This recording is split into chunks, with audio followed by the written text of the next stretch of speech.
नमस्कार, मैं हूं पुष्पेंद्र चौधरी और आप देख रहे हैं इंडिया वॉइस। उत्तराखंड में सख्त भू कानून विधेयक अब कानून बन चुका है और कानून की लंबे समय से राज्य के लोग मांग भी कर रहे थे। इस कानून के बनने से अब बाहर के राज्यों के लोग उत्तराखंड के 13 से 11 जिलों में कृषि भूमि नहीं खरीद सकते। हरिद्वार और ऊधम सिंह नगर दो ऐसे जिले हैं जो इस कानून के दायरे में नहीं आते हैं। वहीं बीजेपी के प्रदेश महामंत्री आदित्य कोठारी ने कहा है कि जमीनों को बचाने के लिए सरकार दृढ़ संकल्पबद्ध है, इसलिए युवा मुख्यमंत्री धामी सबके पसंदीदा मुख्यमंत्री है। राज्य हित के लिए लगातार धामी सरकार काम कर रहे हैं, जिसमें एक के बाद एक क्रांतिकारी निर्णय धामी सरकार ले रही है। वहीं धामी सरकार के इस कानून को राजभवन से मंजूरी मिलने पर बीजेपी में तो खुशी की लहर है ही, लेकिन विपक्ष की तरफ से भी अब सवाल खड़े करने शुरू हो चुके हैं। कांग्रेस की मुख्य प्रवक्ता गरिमा दसोनी का कहना है कि आखिर इतनी देर किसको लाभ पहुंचाने के लिए की गई, क्योंकि अगर यह विधेयक राज्य के लिए हितकारी था तो फिर इसे लागू करने में इतना समय क्यों लगा। एक बार आपको सुना देते हैं क्या कुछ कहा है पलटवार में, क्या कुछ कहा।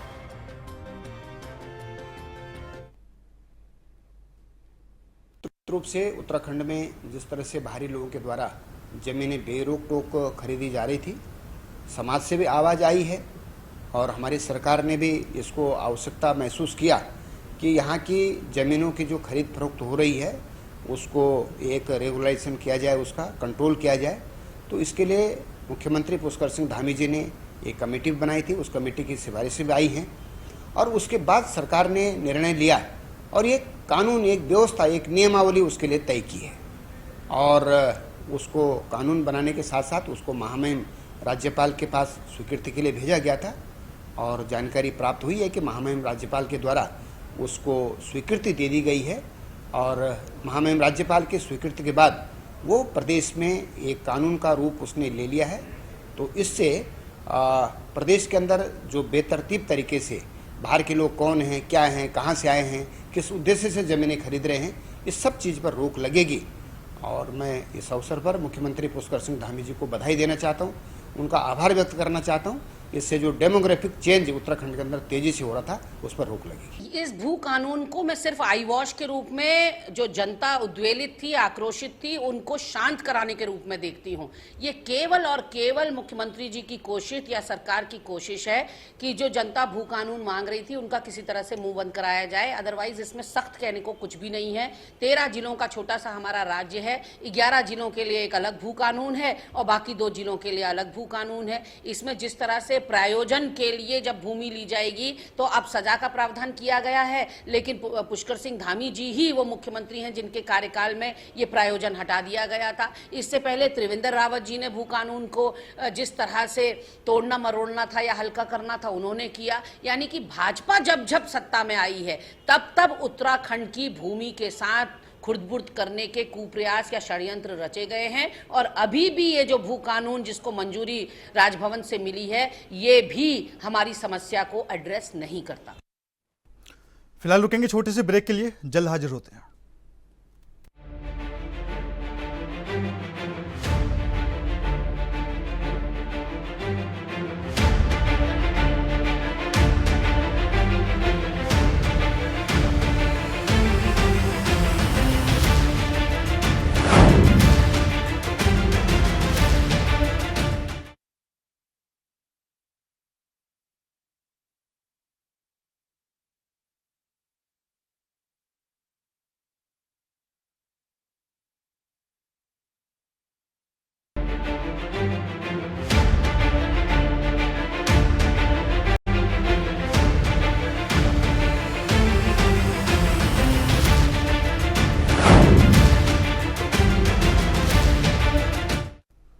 तो उत्तराखंड में भू कानून विधेयक अब कानून बन चुका है। आज इसी मुद्दे पर करेंगे चर्चा। चर्चा में शामिल होने के लिए हमारे साथ भारतीय जनता पार्टी से नवीन पिरसाली जी जुड़ेंगे, कांग्रेस से शिषपाल बिष्ट जुड़ेंगे और वरिष्ठ पत्रकार गजेंद्र सिंह रावत भी जुड़ेंगे।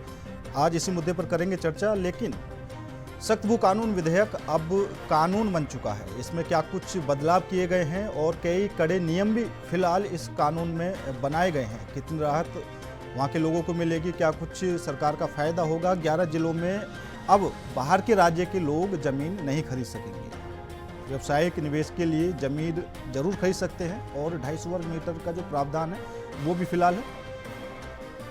तो सरकार का जो सख्त भू कानून है उसको राजभवन से भी मंजूरी मिल चुकी है। बाहरी लोग 250 वर्ग मीटर जमीन खरीद सकते हैं।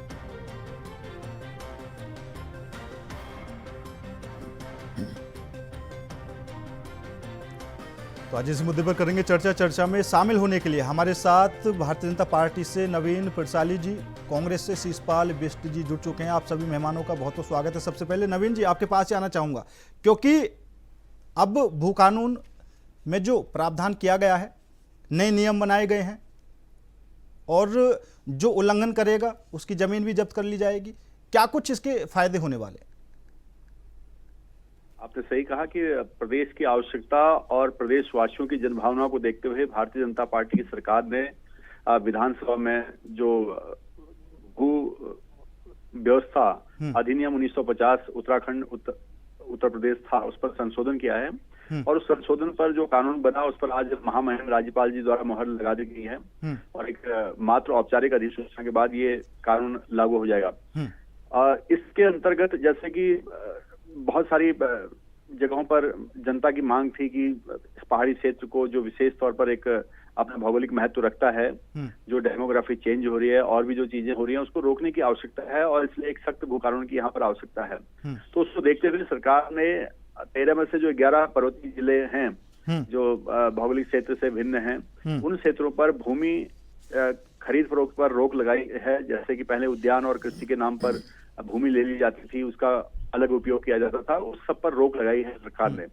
और इन जगहों पर जो जरूरी है उनसे प्रक्रिया के तहत लीज पर देने के लिए सरकार इसको बढ़ावा देगी ताकि क्षेत्र का विकास भी हो और वहां पर उद्योग धंधे भी लगे और अन्य विकास की जो रफ्तार है वो चलती रहे, लेकिन जमीन कोई उसका गलत उपयोग ना कर सके उसका पूरा ध्यान रखा जाएगा, ये कानून में है। और जहां तक 2 जिले हैं हरिद्वार और उधम सिंह नगर, उनमें भी सरकार की अनुमति के बाद ही जमीन कोई बाहर की व्यक्ति खरीद सकता है। तो मैं समझता हूं कि एक सख्त भू कानून की जो आवश्यकता यहाँ पर थी वो सरकार ने देने का काम किया है।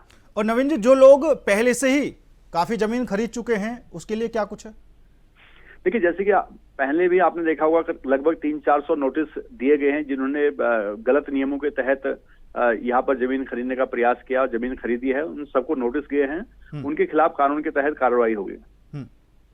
और क्योंकि अभी ये भी निकल कर आ रहा है कि जो बाहर के लोग हैं, जो भी प्रावधान है, कृषि के लिए वो जमीन नहीं खरीद सकते लेकिन रोजगार के लिए खरीद सकते हैं। रोजगार है, जैसे विद्यालय, हॉस्पिटल को जो जरूरतें होती है क्षेत्र की, अगर उसके लिए कोई जमीन खरीदना चाहता है तो उसके लिए प्रक्रिया है, वो प्रक्रिया ये जो कानून आएगा तो उसमें है। लेकिन लीज सरकार चाहती है कि इसको लीज पर दिया जाए, 30 साल की लीज के लिए जो प्रावधान है उस पर जमीनें दी जाए, न कि वो खरीदी जाए। अच्छा, ठीक है। शिषपाल जी, आप किस तरीके से देखते हैं? क्योंकि आपकी तरफ से तो यही कहा जा रहा है कि इसमें नया कुछ नहीं है, बस ये है कि जनता मांग कर रही थी तो जनता का मुंह बंद किया।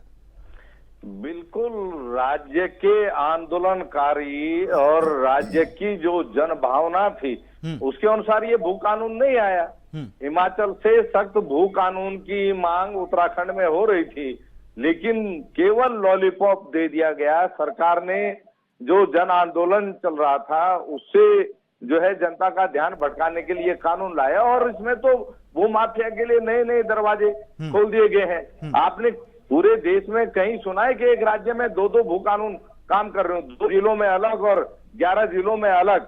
तो कुल मिलाकर के भू माफिया को कैसे लाभ पहुंचा जाए? अभी भाजपा के प्रवक्ता कह रहे थे साहब लीज पे जमीन देंगे। अरे 1 महीने के लिए किसी के कब्जे में जमीन चले जाए उसे नहीं छुड़वा सकते आप। 30 साल की लीज के बाद कौन जमीन छोड़ने वाला है? तो कुल मिलाकर के जो जमीनें थी इस राज्य में उनकी बंदरबांट तो पहले ही हो गई थी।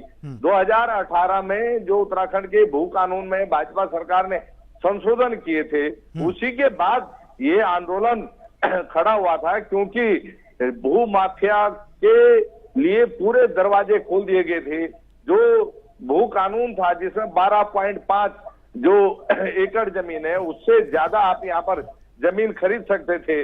उद्योग के नाम पर, उद्यानिकी के नाम पर खुली लूट हो रही थी। और 2018 के बाद जितनी जमीनों की बंदरबांट हुई, भाई उन रजिस्ट्रियों को कब तक निरस्त किया जाएगा, ये भी राज्य की जनता जानना चाहती है।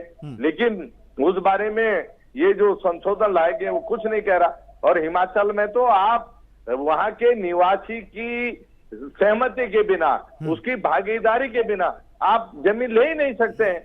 यहाँ तो जो है उद्योग के नाम पे, उद्यानिकी के नाम पे, मनमाने तरीके से जो है इंस्टीट्यूशन के नाम पे आप कितनी जमीन ले लीजिए। इन नामों पे जितनी अनुमतियां पहले दी गई हैं आप देख लीजिए, इतने इंस्टीट्यूट आए क्या, इतने जो है उद्यान लगे क्या, उतने जो है यहाँ पर उद्योग धंधे लगे क्या, कुछ नहीं लगा। राज्य के हिस्से केवल पूरी घोषणाएं आई, कोरे शब्द बाग आए, राज्य के नौजवानों को मायूसी हाथ लगी और लगातार इस कारण पलायन हो रहा है, क्योंकि राज्य में रोजगार चौपट हो गया है। राज्य में जो है विकास नाम की कहीं चिड़िया आपको दिखाई नहीं देगी, और जो पर्वतीय क्षेत्रों में थोड़ी बहुत ही कृषि है भी, उसको जो है जंगली जानवर चौपट कर देते हैं। तो उससे जो है बचाव के लिए उपाय होने चाहिए थे, वो हुए नहीं है। और कैसे जो है राज्य का उद्यान बढ़ेगा, कैसे जो है राज्य का नौजवान कृषि क्षेत्र में प्रगति करेगा, क्योंकि हॉर्टिकल्चर के क्षेत्र में बड़े सब्जबाग सरकार ने दिखाए थे, लेकिन हॉर्टिकल्चर घोटाला हो गया, आपने देखा होगा। तो राज्य के नौजवानों के हिस्से तो मायूसी लगी है। और आप अभी भी जो मैदानी जिले हैं वहां पर जो है मनमाने तरीके से कई जो है बैकडोर एंट्री के माध्यम से आप जमीनें खरीद सकते हैं। तो कैसे जो है राज्य की जमीनें बचेंगी, ये जनता समझ नहीं पा रही है। और ये जो जन भावना थी भू कानून के लिए, वो अभी ज्यों की त्यों है, क्योंकि राज्य के आंदोलनकारी ताकतों को कांग्रेस पार्टी और जनता लगातार कह रही है। ठीक है शिषपाल जी, कानून वो मांग रहे थे, वो भू कानून बना ही नवीन जी, क्योंकि सरकार की तरफ से लगातार कहा जा रहा है कि जमीनों को बचाने के लिए सरकार पूरी तरीके से सख्त है। दूसरी तरफ से कांग्रेस ये आरोप भी लगा रही है कि अगर ये कानून उत्तराखंड के लोगों के हित में था तो इतनी देर क्यों की लाने में। देखिए, ये तो निश्चित है कि कानून उत्तराखंड के को आत्मनिर्भर, सुरक्षित और संस्कृत समृद्ध राज्य बनाने में एक मील का पत्थर साबित होगा। और जो ये पूछ रहे हैं कि इतनी देरी क्यों हुई, सरकारें तो उनकी भी आई। अगर 5 साल की सबसे पहले की सरकार करें तो इन्हीं की सरकार आई थी, उसके बाद भी सरकार आई, लेकिन इनकी सरकारें टॉप अप कराते रही, उत्तराखंड के मुद्दों पर कभी ध्यान नहीं किया। और आज ये कह रहे हैं कि एक राज्य में 2-2 भू कानून है, एक ही भू कानून है, लेकिन भौगोलिक परिस्थिति का कांग्रेस को पता नहीं है कि उत्तराखंड की भौगोलिक परिस्थिति क्या क्या है, भौगोलिक स्वरूप क्या है उत्तराखंड का, उसके बारे में कांग्रेस को अता पता नहीं है, इसलिए वो बेसिर पैर की बात कर रही है। लेकिन ये कानून उत्तराखंड के हित में एक मील का पत्थर साबित होगा। और जिस प्रकार से, जिस शिद्दत से सरकार इस कानून को लाई है और पूरे प्रदेश में लोगों से राय लेकर, सामाजिक संस्थाओं से राय लेकर, और बहुत अच्छा ड्राफ्ट जो सरकार ने किया और एक तय समय में सरकार लाई, ये भी सरकार की उसमें जो फीडबैक से रिलेटेड होता है, कमेटी अपना ड्राफ्ट देती है, फिर उसको विधानसभा में चर्चा के बाद आज राज्यपाल महोदय द्वारा उस पर मुहर लगा दी गई है, कानून का रूप ले लिया है। तो इस प्रक्रिया में बहुत फास्ट काम हुआ है। उत्तराखंड की जनता संतुष्ट है। कांग्रेस की संतुष्टि कभी नहीं हो सकती, क्योंकि कांग्रेस का सबसे बड़ा परेशानी यह है कि जिस प्रकार से धामी सरकार उत्तराखंड में काम कर रही है, उससे अगले 50 साल तक भी कांग्रेस सत्ता में नहीं आ सकती है। बल्कि सत्ता कांग्रेस से तो ये पूछना चाहिए कि नारायण दत्त तिवारी जी से लेकर हरीश रावत जी तक जो यहाँ की डेमोग्राफी को चेंज करने की कोशिश इन्होंने की है, जिससे आप देखते हैं आज नैनीताल, खटीमा जैसी घटनाएं हो रही हैं, इन्होंने लगातार हल्द्वानी जैसी घटनाएं यहाँ पर हुई, उन जगहों पर डेमोग्राफी को चेंज करने के लिए यहाँ पर लोग बुला के जो इन्होंने बसाए, तो असली दोषी कांग्रेस है। इस बात को उत्तराखंड की जनता जानती है और उसकी सजा मतलब नवीन जी, फिलहाल जो उत्तराखंड में घटनाएं हो रही हैं उसकी जिम्मेदार कांग्रेस है। कांग्रेस उस जो डेमोग्राफी को चेंज करने के लिए, खराब करने के लिए जिम्मेदार है यहाँ पर। आप देखिए, नारायण तिवारी से लेके हरीश रावत तक का रिकॉर्ड है कि बाहर से लोगों को किस प्रकार लाकर विशेष समुदाय के लोगों को अपने वोट बैंक तुष्टीकरण में कहां इन्होंने बसाया और सरकारी जमीनों पर कब्जा कराकर पूरा यहाँ पर कराया, उसको भी हमारी सरकार ठीक करने का काम कर रही है। ठीक है, शिषपाल जी जवाब दे दीजिए। देखिए, भारतीय जनता पार्टी से जब भी विकास के नाम पर, रोजगार के नाम पर, पलायन के नाम पर सवाल पूछे जाएं, बेटियों की सुरक्षा पे सवाल पूछे जाएं, तो ये ठीक रहा, कांग्रेस के फिर सिर फोड़ने का काम करते हैं। अरे तीसरी बार राज्य में आपकी सरकार है भाई, आपकी कोई जवाबदेही और जिम्मेदारी है या नहीं है? और आप किस भू कानून की बात कर रहे हैं? इस अभी यहाँ पर राज्य सारी को चीजें आ रही है, तो पहला उत्तराखंड की भू जो कानून समस्याएं हैं उनका सरकार ने समाधान करने का देने काम भारतीय जनता किया। पार्टी की सरकार कर रही है। 2018 यही तो हम में बोल रहे उत्तराखंड के हैं कि आपने आज तक कुछ किया ही नहीं। आपने जो आपकी है सरकार वो द्वारा कुछ नहीं माफियाओं किया। के यहाँ लिए पर लूट केवल की बाहरी छूट लोगों का को, जो एक है विशेष तबके संशोधन के किया। लोगों को उसी लेकर के बाद जमीनों की जो बंदराओं है में, गुफाओं में उनको बसाने का काम किया। एंकर उनके अवैध लोग निर्माण यहाँ पर आपने करवाए, अपने एक-एक वोट करके, बैंक एक-एक करके, एक-एक के करके। लिए आपने सारा कैसे काम बोल रहे किया। हैं? नवीन ये जी, जो है विपक्ष को सुनना नहीं चाहते, ये इनके अधीनता आप देख लीजिए। 2018 में अब बोलने को कुछ नहीं है तो नहीं सुनना चाहते, जमीनों की सुनाइए। छूट इन्होंने संशोधन करके आप दी। भी सुनाइए। तब भी ये उसको मील का पत्थर बता रहे थे, तब भी उन संशोधनों को ऐतिहासिक बता रहे थे। उसके बाद जो बंदरबाग हुई और जन आंदोलन खड़ा हुआ, वो क्यों हुआ, उससे इनको जवाब देना चाहिए। और अब जब दोबारा ये संशोधन कर रहे हैं, उनको भी जो है मील का पत्थर और ऐतिहासिक बता रहे हैं। भाई एक बात पे तो टिके रहिए ना।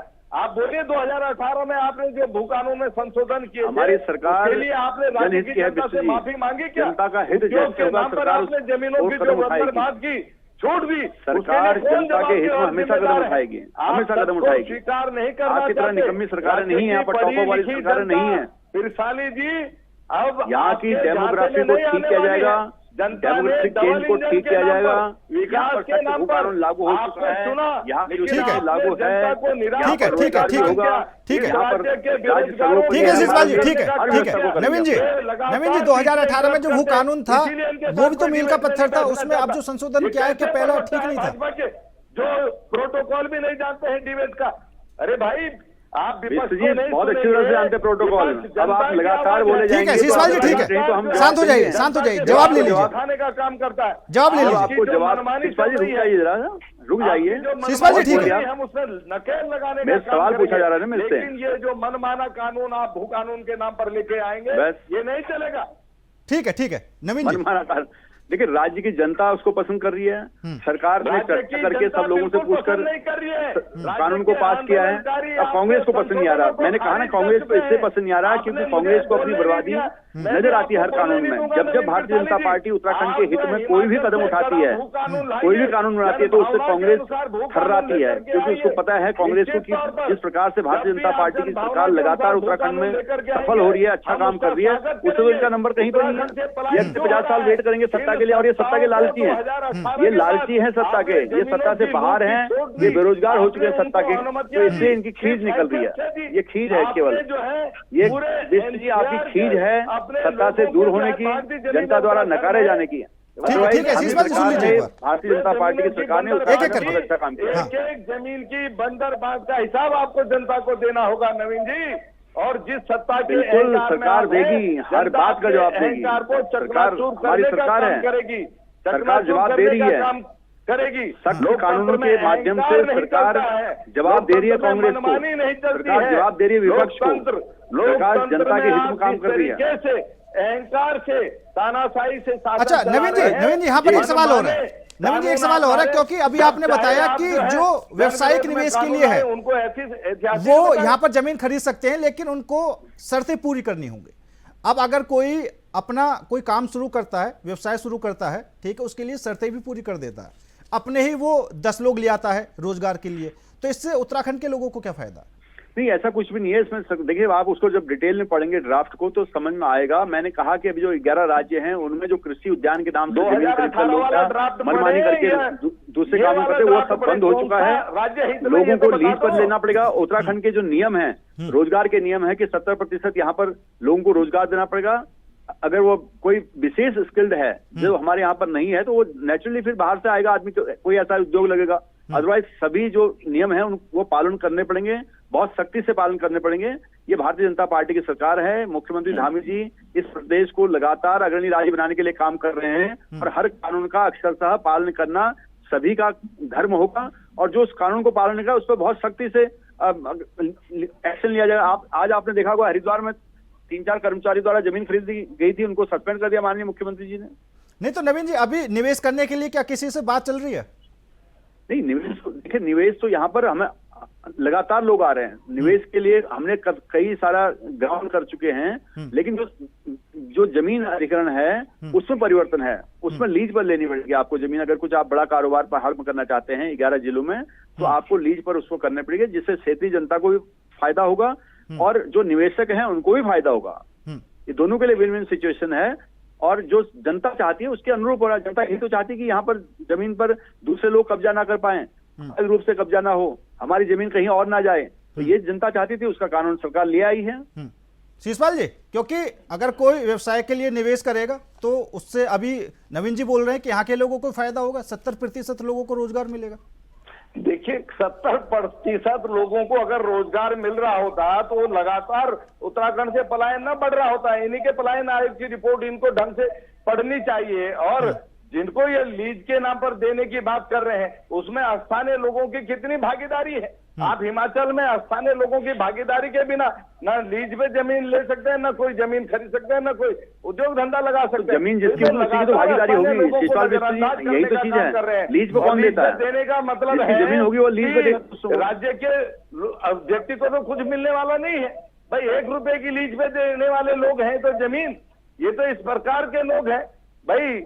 यही राजधानी देहरादून में अडानी जी के, ये अडवाणी जी के जो है एक संस्थान को जो है इन्होंने जमीन दी, कितने रुपए की लीज पे दी जरा बता दे। और तमाम उदाहरण 2018 के बाद देखिए यहाँ पर राहुल गांधी की इन्होंने रॉबर्ट वाड्रा जी की जमीन दी अपनी संस्थाओं को। लोग जिसको मेंटेन कर रहे हैं, आपने वो सोचा होगा।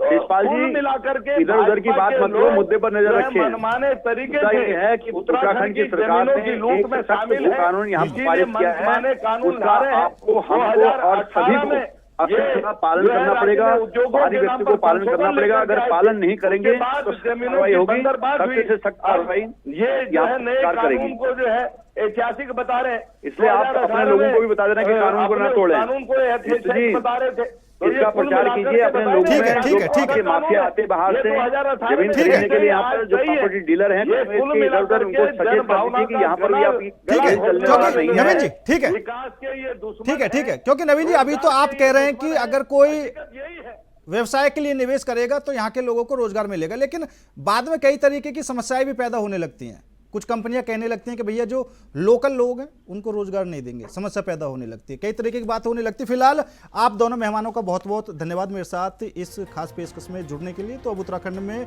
नए भू कानून से कितना कुछ फायदा होगा देखने वाली बात होगी। फिलहाल मेरे साथ इस खास पेशकश में इतना ही। नमस्कार।